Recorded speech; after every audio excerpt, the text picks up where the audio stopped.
วันนี้เป็นวันเดือน11เหนือแฮม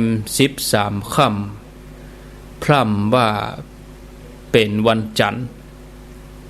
17สิงหาคม2563วันพุธเป็นวันพระวันศีลเนอศรัทธาญาติโยมวันพุธเป็นวันพระเป็นวันธรรมสวนะวันพุธเป็นวันเดือนดับเป็นเดือนกี่ก็ดับกู้ดับ14วันพุธนี้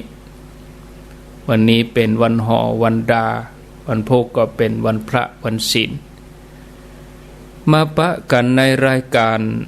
สารธรรมยามแลงอยู่กับอัตมภาพพระครูอภิวัฒนวิกรมวัดปากตังเจริญตำบลดอยหล่ออำเภอดอยหล่อจังหวัดเชียงใหม่เป็นผู้ดำเนินรายการมาปะญาติโยมท่านสาธุชนทั้งหลายเป็นประจำตั้งแต่วันจันทร์จนถึงวันศุกร์เวลาบ่าย3 โมงเป็นต้นไป15 นาฬิกาติดตามรับฟังกันณที่สถานีวิทยุแห่งนี้หลายคลื่นหลายสถานีที่เปิ้นรับสัญญาณเอารายการนี้ไปสู่ผู้ฟังทางบ้านบ่ว่าจะเป็นที่ FM 104.50 สถานีวิทยุเพื่อการศึกษาพระพุทธศาสนาและวัฒนธรรมตั้งอยู่ที่วัดฝ่ายหินตำบลสุเทพอำเภอเมืองเชียงใหม่แล้วก็ที่ 89.50 บ้านทุ่งเรดิโอบ้านทุ่งเรดิโอตั้งอยู่ที่บ้านป่าซักตำบลบ้านกลางอำเภอสันป่าตองจังหวัดเชียงใหม่ 89.50 แล้วก็มีที่สถานีวิทยุมนต์เสียงธรรม FM 106.25 มนต์เสียงธรรมวัดบุพารามตำบลจังเครื่องอำเภอแม่แจ่ม 98.75 คลื่นธรรมะของชุมชนตั้งอยู่ที่วัดห้วยตองซักตำบลขวางเปาอำเภอจอมทองจังหวัดเชียงใหม่ FM 100.25 FM 100.25 ออกอากาศที่วัดพระบาทอุดมนำบ่อสาวาสำนักวิปัสสนาก็ต้องขออนุโมทนากับเจ้าหน้าที่ผู้ดำเนินรายการผู้จัดการผู้อำนวยการเจ้าหน้าที่ฝ่ายเทคนิคที่ได้เกาะสัญญาณเชื่อมสัญญาณเอารายการนี้ไปสู่ผู้ฟังทางบ้านยามใดที่คนทั้งหลายละเลยการฟังธรรมยามนั้นก็ย่อมเสียโอกาสที่จะได้อาบน้ำฟังธรรมได้เข้าถึงอมตะธรรมที่มีคุณค่าพ่อแม่ศรัทธาญาติโยมท่านทั้งหลายถึงวันนี้มนุษย์เฮาสับสนที่ว่าบ่ฮู้ว่าเกิดมาเนี่ยหยังอันหยังคือเป้าหมายที่แท้ของชีวิตเมื่อบ่ได้ฟังธรรมของพระพุทธเจ้าชีวิตก็เวียนวนอยู่บนกระแสแห่งความทุกข์ถ้าหากจะมีความสุขพ่องก็เป็นความสุขเพียงเล็กน้อยเป็นความสุขชั่วครั้งชั่วคราวเหมือนหลับฝันแล้วก็ตื่นมาก็ยังพบความทุกข์เหมือนเดิมชีวิตก็เลยโดนยึดโดนตรึงด้วยเครื่องพันธนาการยากที่จะสลัดออกไปได้ต่อเมื่อได้อาบน้ำฟังธรรมได้เข้าใจความเป็นจริงของชีวิตก็สามารถสร้างคุณค่าให้กับชีวิตตัวเองได้ปัจจุบันนี้มนุษย์คนเฮาน้อยนักที่จะมาพิจารณาถึงความสุขที่แท้ของชีวิตส่วนใหญ่ก็คิดแต่เรื่องทำมาหากินคิดว่าวันนี้วันพุธวันหน้า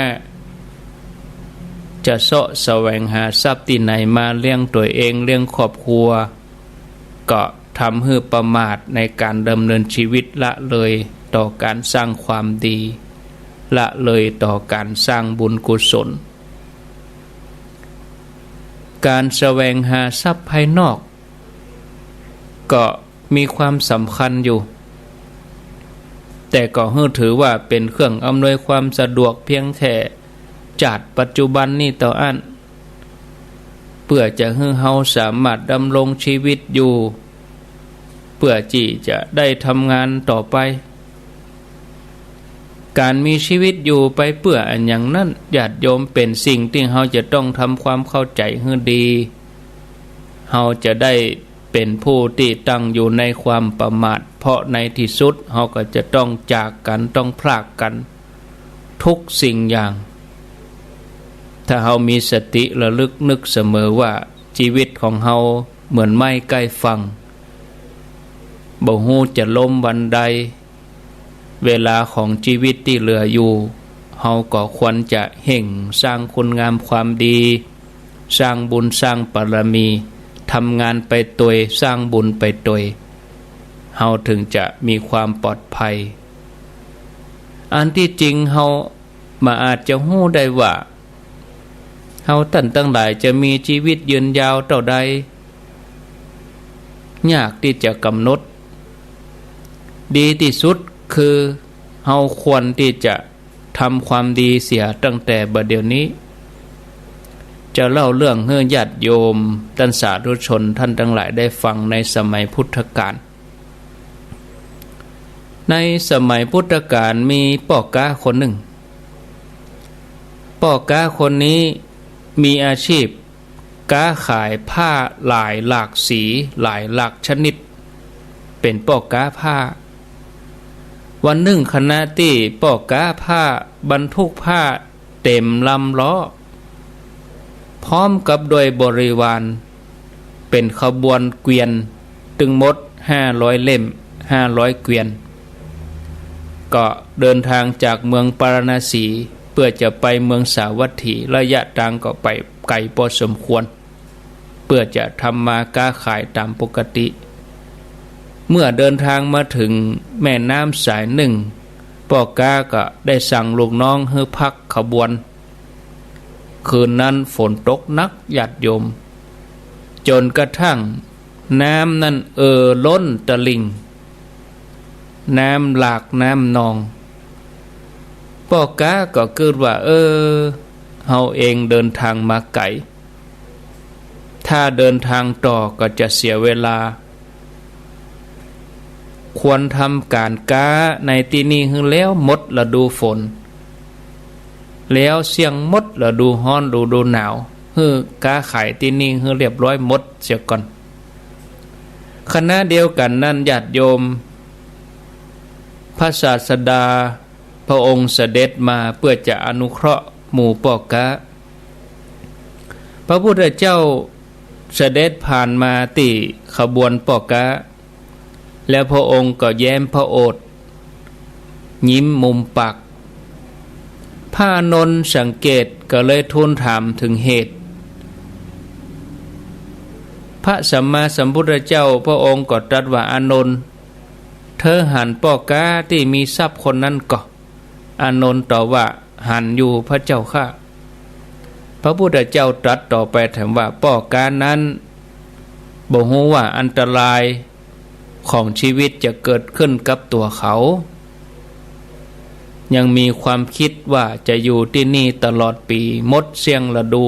ถึงฝนร้อนหนาวเพื่อทำมาค้าขาย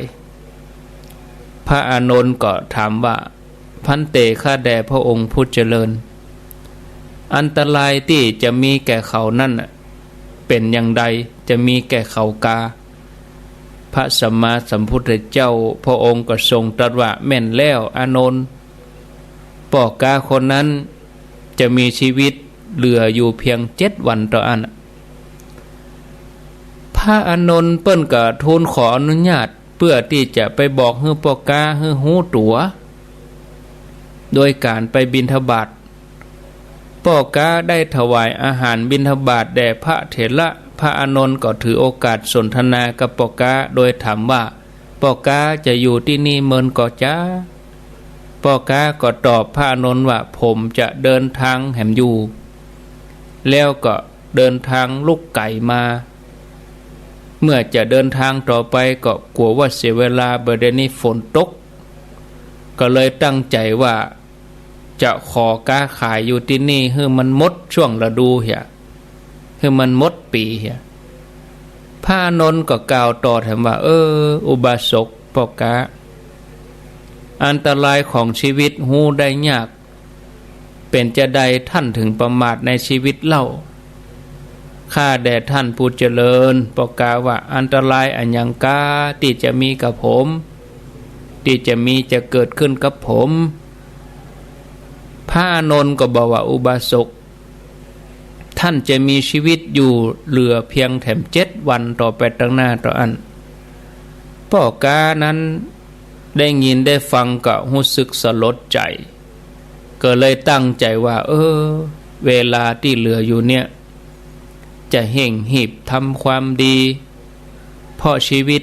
เหมือนไม้ใกล้ฝั่งก็เลยตั้งใจถวายสังฆทานอันมีพระพุทธเจ้าเป็นประธานทานถึง7 วันญาติโยมในวันที่7พระพุทธเจ้าก็ให้โอวาทกับพ่อกาว่าดูก่อนอุบาสกธรรมดาบัณฑิตบ่ควรประมาทจะไปคิดว่าเขาจะอยู่ที่นี่ประกอบการงานตลอดทั้ง3 ฤดูควรจะนึกถึงความตายเหี่ยพ่องพระองค์ทรงเทศนาบ่ให้ประมาทในชีวิตเมื่อจบธรรมเทศนาพ่อกาดวงตาหันธรรมได้สำเร็จเป็นโสดาบันเป็นอริยบุคคลชั้นต้นเมื่อพระพุทธเจ้าเสด็จกลับไปหมู่พ่อกาก็เดินตามส่งพระองค์และหมู่สงฆ์ทันทีที่ไปถึงที่พักพ่อกาก็เกิดอาการเจ็บหัวกระทันหันก็เลยนอนเจ็บหัวอย่างรุนแรงนอนพักก็เสียชีวิตไปด้วยอานิสงส์แห่งบุญที่ได้ตั้งใจทำในบั้นปลายชีวิตตลอด7 วันแล้วก็มีดวงตาหันธรรมเป็นโสดาบันก็ได้ไปเกิดบนสวรรค์ชั้นดุสิตท่านผู้ฟังญาติโยมได้ยินได้ฟังเรื่องราวที่อาตมาภาพนำมาเล่าหมู่เฮาควรจะได้ข้อคิดว่า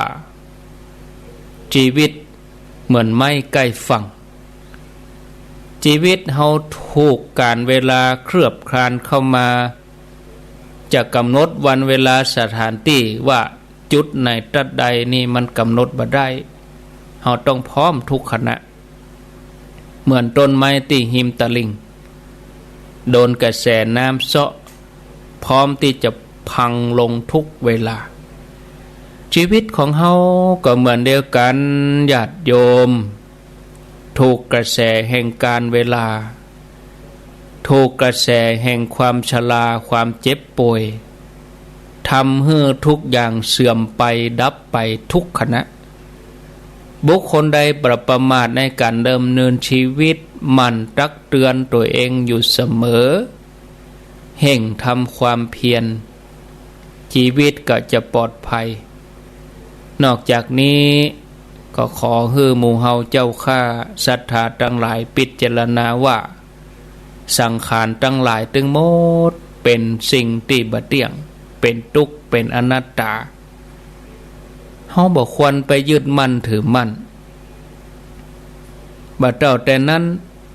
เฮาก็ยังต้องพิจารณาเป็นประจำเพื่อที่จะได้บ่ลืมจะได้บ่หลงเพลิดเพลินจะได้บ่มกมุ่นอันจะเป็นเหตุให้เฮาได้ห่างเหินจากธรรมะห่างเหินจากการปฏิบัติธรรมความทุกข์ทั้งหลายยิ่งจะได้โอกาสเข้ามาสู่ในใจของเฮาในขณะที่เฮากำลังปฏิบัติเฮาจะต้องพิจารณาว่าสิ่งทั้งหลายทั้งหมดทั้งมวลบ่เที่ยงเป็นทุกข์เป็นอนัตตาแม้แต่ร่างกายของเฮาก็เปลี่ยนแปลงไปตั้งแต่เฮาอยู่ในท้องแม่เป็นจุดน้อย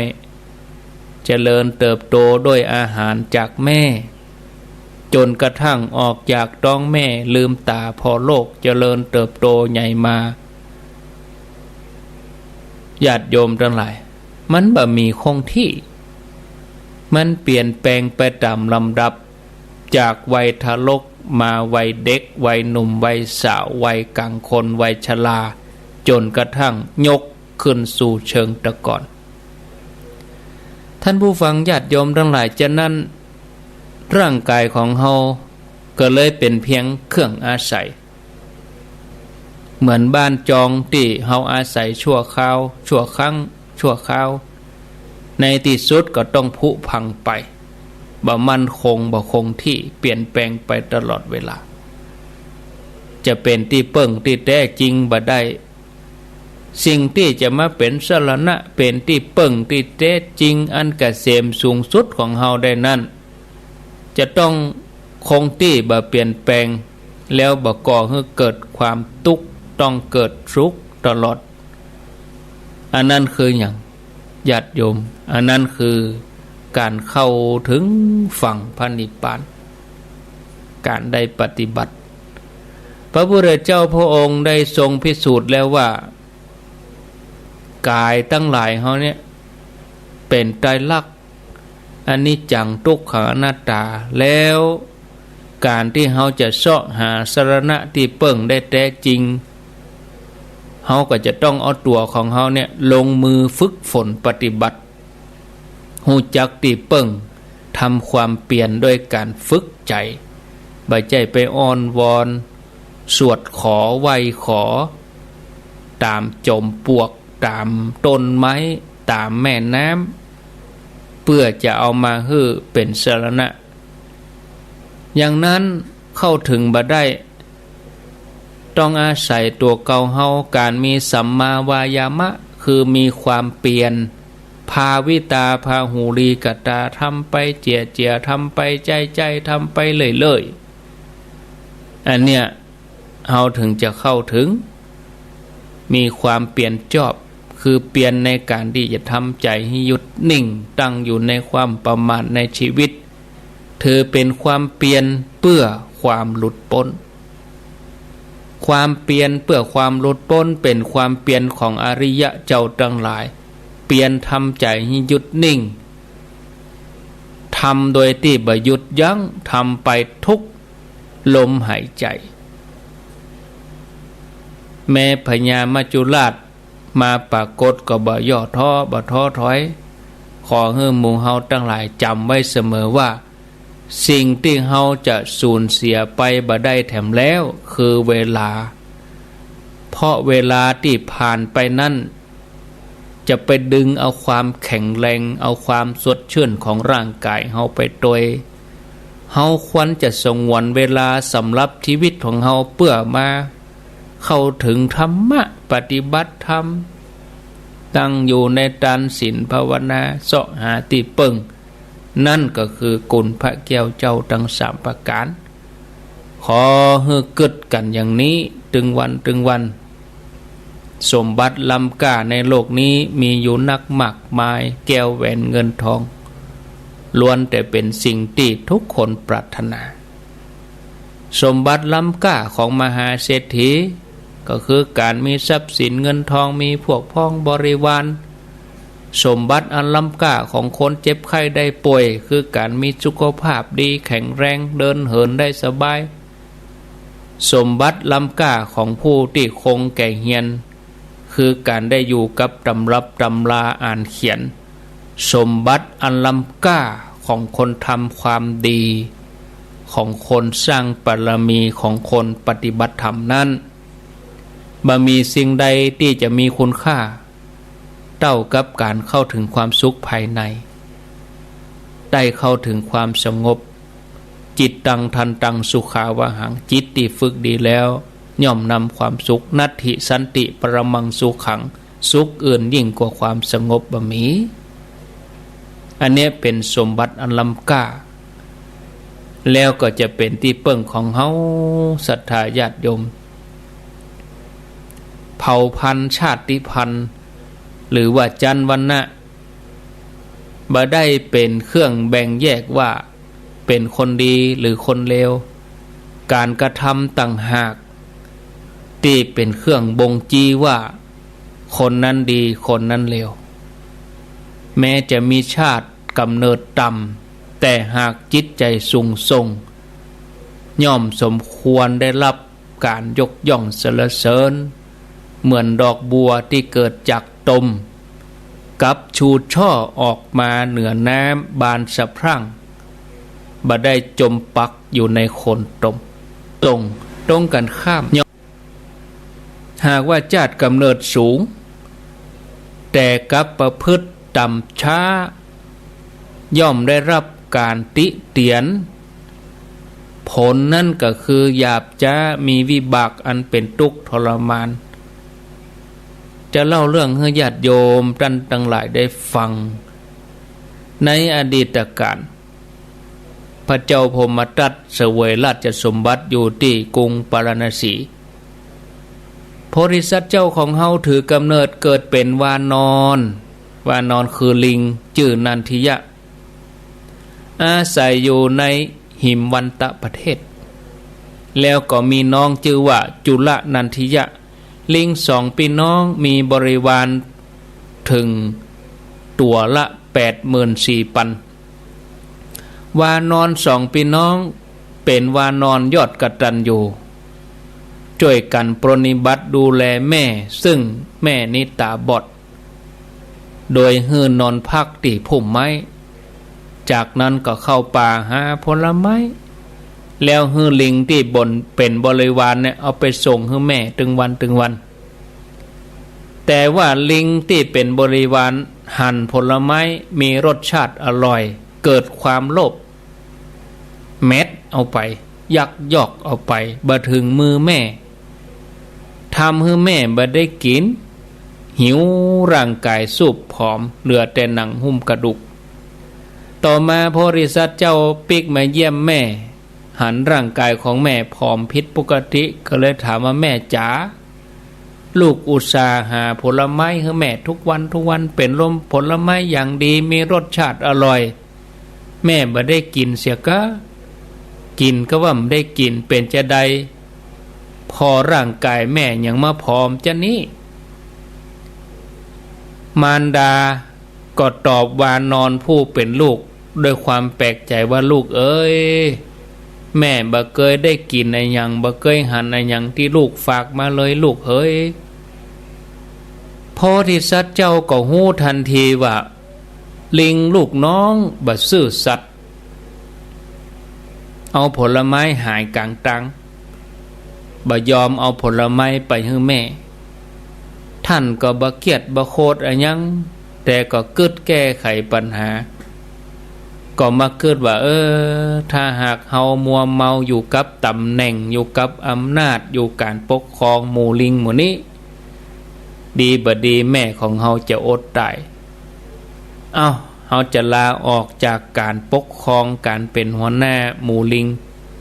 เพื่อจะไปดูแลแม่ตามลำพังเมื่อเกิดได้อย่างนั้นก็ห้องน้องมาชื่อจุลนันทิยะบอกว่าน้องเฮ้ยตั้งแต่นี้เป็นต้นไปตัวน้องเจ้าเนี่ยดูแลหมู่ฝูงแตนปี่เนอะตัวปี่จะไปปรนนิบัติแม่จุลนันทิยะอันเป็นน้องเขาใครดูแลแม่ใกล้ชิดเหมือนกันก็เลยบอกกับปี่ว่าปี่จ๋าอ้ายแม้ฉันเองก็บ่ต้องการอยู่ในตำแหน่งในอำนาจการปกครองแต่อยากปรนนิบัติแม่เมื่อตึงสองพี่น้องเป็นวานอนยอดกตัญญูต่างมีความคิดตรงกันก็เลยแยกตัวออกจากหมู่ป่าแม่เข้าป่าไปที่อาศัยคือต้นไทรแห่งหนึ่งก็ดูแลแม่เป็นอย่างดีตั้งแต่นั้นสมัยนั้นมานพหนุ่มคนหนึ่งไปเฮียนที่สำนักตกศิลาของอาจารย์ทิสาประโมกเมื่อเฮียนจบก็ลาอาจารย์ปิกบ้านอาจารย์ก็หู้นิสัยลูกศิษย์คนนี้ดีว่ามานพลูกศิษย์คนนี้มีนิสัยกักขละเกเรชอบฆ่าสัตว์ ยิงสัตว์ยิงนกก็เลยสอนลูกศิษย์ด้วยเมตตาบอกว่าอันป้อนนุ่มเฮ้ยเมื่อเจ้าปิกบันแล้วฮึละนิสัยเก่าเห็นเนอนิสัยหยาบกระด้างเสียอย่าไปฆ่าสัตว์ตัดชีวิตประกอบแต่สัมมาอาชีวะอย่าได้ทำกรรมชั่วอันจะทำให้ตัวเดือดร้อนในภายหลังผู้ทำกรรมดีย่อมได้รับผลดีผู้ทำกรรมชั่วย่อมได้รับผลชั่วบุคคลหว่านพืชอย่างใดย่อมได้รับผลอย่างนั้นฉะนั้นทำแต่กุศลไว้เนอหลังจากลูกศิษย์ได้ฟังโอวาทแล้วเขาก็เดินทางกลับเมืองปาราณสีพ่อแม่ก็จัดมีการแต่งงานกับคู่ครองเขาก็พยายามทำกันตามคำสอนของอาจารย์ด้วยการประกอบอาชีพค้าขายแต่เนื่องจากบ่ชอบความวุ่นวายกับหมู่คนก็เลยเปลี่ยนอาชีพเป็นนายพรานล่าสัตว์ทำให้จิตเดิมที่เป็นจิตใจหยาบกระด้างปิกมาก็เลยลืมกรรมอาจารย์ที่สอนไว้กูเจ้าพอใจหนุ่มนี่ก็จะเอาอุปกรณ์เข้าป่าล่าสัตว์มีมีดมีผ้ามีธนูก็ล่าสัตว์ได้สัตว์ชนิดต่างๆเอาไปเลี้ยงชีวิตขายไปทำอย่างนี้เป็นประจำจนชีวิตคุ้นเคยกับการฆ่าวันหนึ่งเขาล่าสัตว์บ่ได้สัตว์สักตัวกำลังเดินทางกลับคอตกหันใส่ว่านอนสองพี่น้องนั่งอยู่ระหว่างที่ต้นไม้กำลังเลี้ยงแม่ก็กำลังเกี้ยวกินผลไม้แม่ตาบอดลิงถึงสองหันในพานเดินเข้ามาต่างเกาะกึดว่าในพานนี่คงจะหันแม่ตาบอดคงบักกล้าทำอะไรอย่างก็เลยแอบสังเกตระวังที่หันก็มอบอยู่หันเมื่อในพานเดินมาถึงที่ปืนก็ไม้หันแม่ลิงตาบอดก็เกิดว่าเขาจะปิกบ้านมือเปล่าเนี่ยยังลิงตาบอดตัวเนี้ยจะเป็นรางวัลสำหรับเฮาแล้วจะเป็นอาหารอันโอชะวันนี้ปิกบ้านบ่มือเปล่าเมื่อเกิดอย่างนั้นแล้วก็กงธนูเล็งไปหมายจะยิงแม่ลิงตาบอด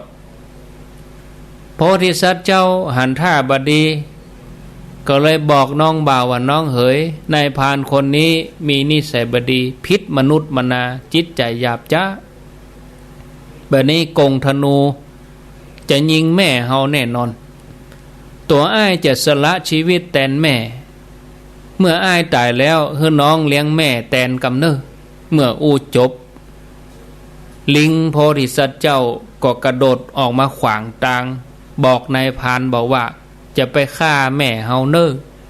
แม่เฮาตาบอดแล้วก็เฒ่าแก่แล้วขอให้เอาชีวิตของเฮาแทนไปโพธิสัตว์เจ้าก็ไปนั่งขวางวิธีลูกศรธนูเพื่อจะป้องกันให้แม่ได้มีชีวิตเนื่องจากนายพรานคนนี้มีใจหยาบจ้าพังภาษาสัตว์บ่ฮู้เรื่องก็ง้างธนูปล่อยลูกศรไปยิงโพธิสัตว์เจ้าตายเขาก็ยังกง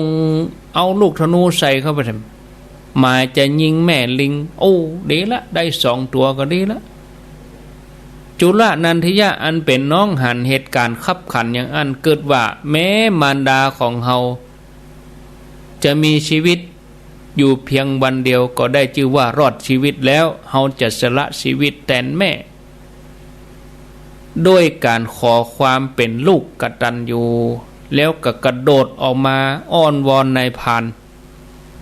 บอกว่าท่านอย่าได้ยิงแม่ของเฮาเลยเฮาจะสละชีวิตแทนแม่ยิงเฮาแทนยิงเฮาแทนเฮา2 พี่น้องจะตายแทนแล้วไว้ชีวิตแม่เฮาเตอะ เมื่อสละชีวิตให้นายพรานแล้ว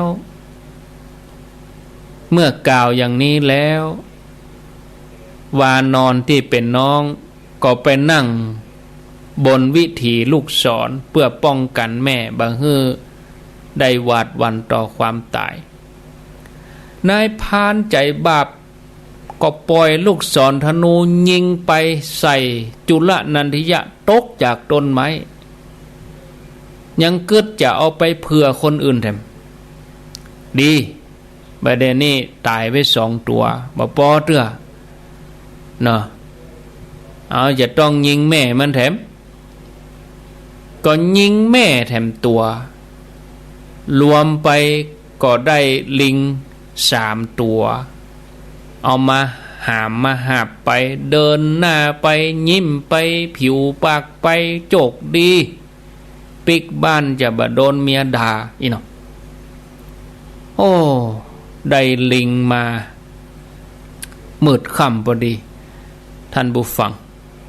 ปรากฏว่าเกิดเหตุการณ์ที่บ่คาดฝันฝนตกฟ้าห้องฟ้าผ่าฟ้านี่พาไปที่บ้านนายพรานไฟไหม้บ้านทำให้ภรรยาลูกน้อย2 คนตายคำตี้ญาติโยมเหลือแต่ซากกะเสากับคือกะแปะเมื่อนายพรานถึงบ้านแล้วพบเหตุการณ์อย่างอันที่บ่คาดคิดก็เสียอกเสียใจเหมือนคนเสียสติเอาซากลิงเอาธนูจ่งลงล่นเข้าไปในบ้านไฟไหม้เหลือแต่ต่อทันใดนั่นคืออยู่ตังบนไฟกำลังไหม้จังหวะพอดีนายพรานล่นเข้าไปคือมันก็หักตกลงใส่หัวทับไปที่ตัวทับไปที่คอนายพรานนี่ตายคำตี้ศรัทธาญาติโยมตายอ่องไปอ่ะเมื่อนายพรานตายแผ่นดินก็บ่อาจจะรองรับร่างกายอันชั่วของเขาแยกออกเป็นช่องเป็นเปลวไฟปุ่งมาจากอเวจีมหานรกสูบไปในอเวจีมหานรกเลยท่านผู้ฟังจากเรื่องที่เล่าให้ฟังนี้เขาจะหันว่าแม้แต่ลิงโพธิสัตว์เจ้า2 พี่น้องจะเป็นสัตว์เดรัจฉานแต่ถึง2ก็เต็มเปี่ยมไปด้วยคุณธรรมก็คือกตัญญูยอมสละชีวิตเพื่อมารดาแม่ผู้มีพระคุณส่วนนายพรานขนาดว่าเป็นมนุษย์ได้ชื่อว่าเป็นสัตว์ประเสริฐที่สุดแต่ประเสริฐเพียงร่างกายจิตใจบ่ได้ประเสริฐจิตใจหยาบกระด้างประเสริฐแต่เพียงชาติเกิดส่วนการกระทำบ่ได้ประเสริฐโดยฉะนั้นญาติโยมเฮาจะต้องบ่เป็นอย่างนี้เมื่อเฮาได้อัตภาพของความเป็นมนุษย์เฮาได้เป็นคนแล้วเฮามีใจสูงมณะบวกอุสยะเฮาควรจะทำมือสูงยิ่งขึ้นไปสูงด้วยคุณธรรมสูงด้วยความดี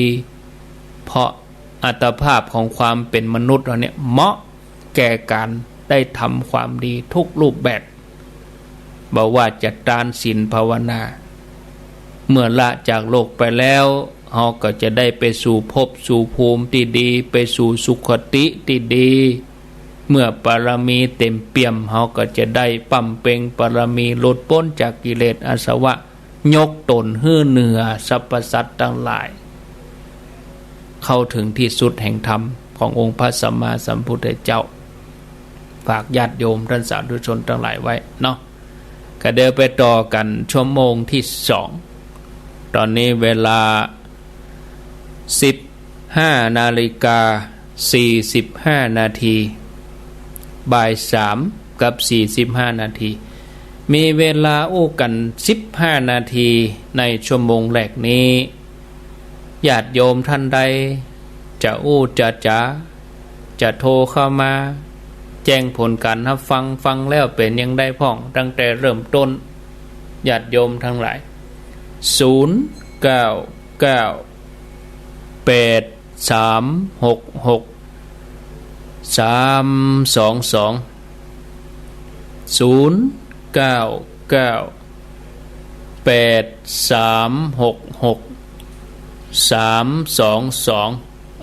ขออนุญาตรับสายก่อนเนาะหลุดไปแล้วมาใหม่กดผิดไปมาแถมใหม่เนาะเดี๋ยวกันเนอร์